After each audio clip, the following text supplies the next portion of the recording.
I want to go across now to Mr. Ward Elcock. He's the former director of the Canadian Security Intelligence Service and former Deputy Minister for National Defence. Thank you very much, Mr. Elcock. Yesterday, the Prime Minister of Canada, Justin Trudeau, testifying before the Foreign Election Interference Commission, said that when he spoke in September of 2023, for the first time, he made the public allegations against the Government of India and Government of India officials being involved in the murder of Hardeep Singh Nijjar. Yesterday, he qualified that by saying, at that time, it was not hard evidentiary proof, it was simply intel. Do you think, in light of what he said yesterday, he jumped the gun back in September 2023?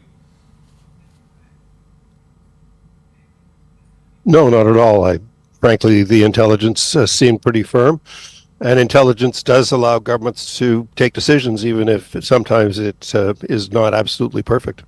But wouldn't you make the case that if particularly you go public, and it's not just anyone who's going public, it's the Prime Minister of a country going public from the floor of the Parliament of that country, it has to have some evidentiary basis or some value as hard proof?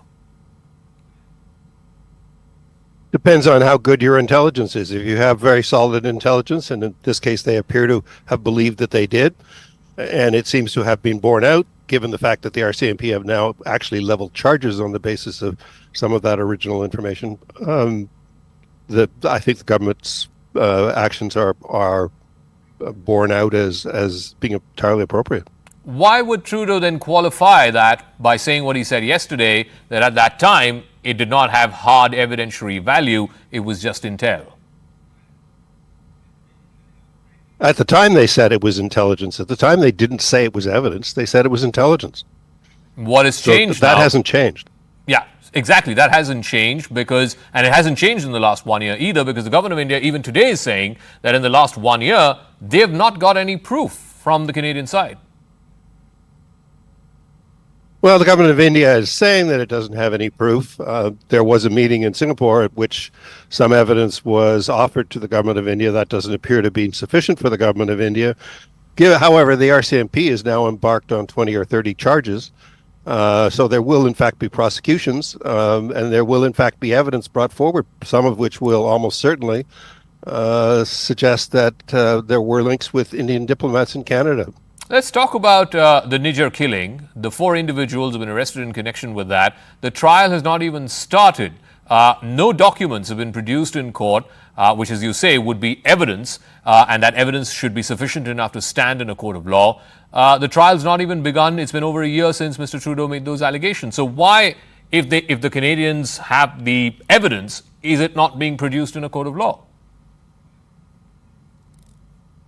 That's not the way it works in our system until they have actually a court date for the actual prosecution for the actual court case. The RCMP is not going to provide the evidence to the public. It will only be provided in the course of the trial itself.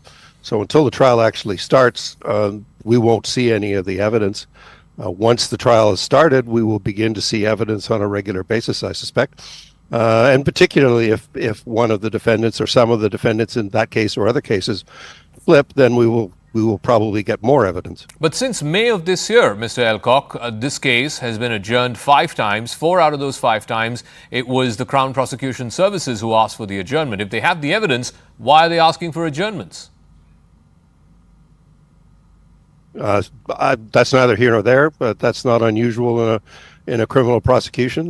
May relate to the fact that they are still looking for more evidence, or that they are collecting more evidence, or they have more evidence available, or have to interview additional witnesses. It can indicate a number of things.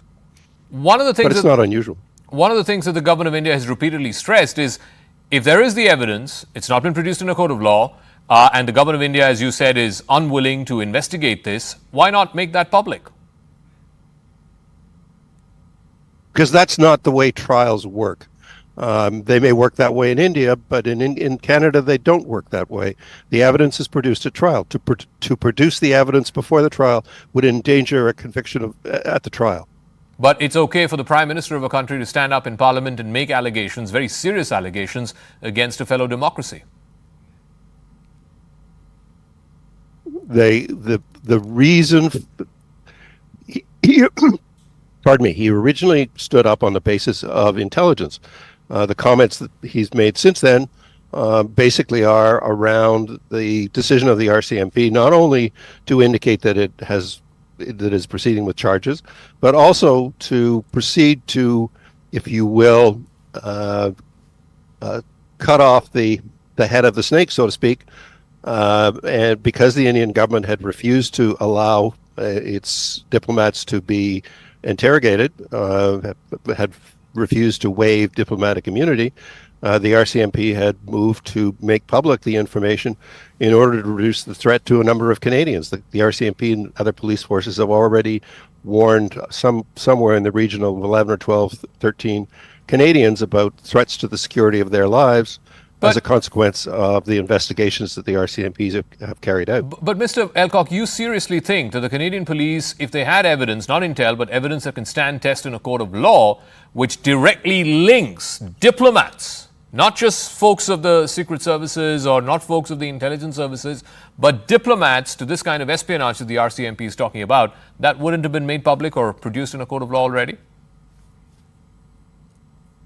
The Crown Prosecutor is not going to go launch a prosecution or lay charges without sufficient evidence that that's the case.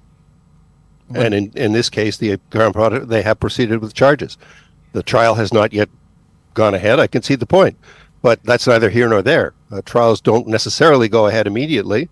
This is going to be a complicated trial. It's going to take a fair while. It's got 4 defendants. There may be others as well. So it's going to be complex. So those things don't proceed overnight. But that is the basis on which both countries have been expelling each other's diplomats.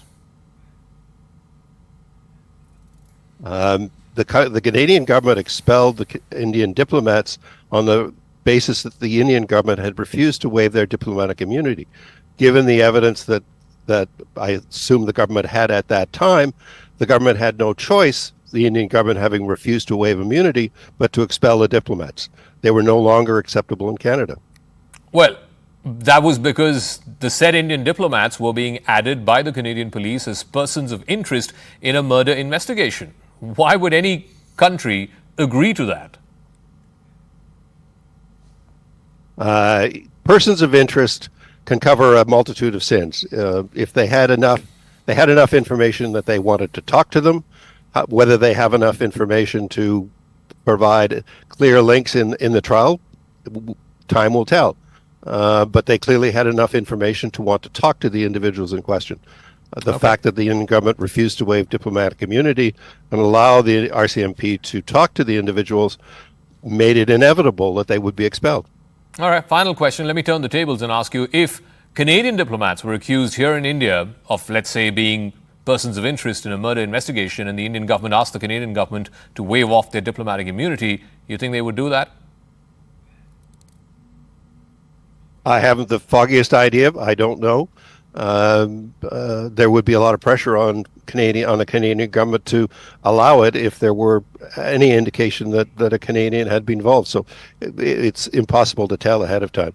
But it is a hypothetical question that who knows. All right, Mr. Ward Elcock. Depends on the circumstances. Mr. Ward Elcock, the head of the former head of Canadian Intelligence Services. Thank you very much for joining us here on CNN News 18.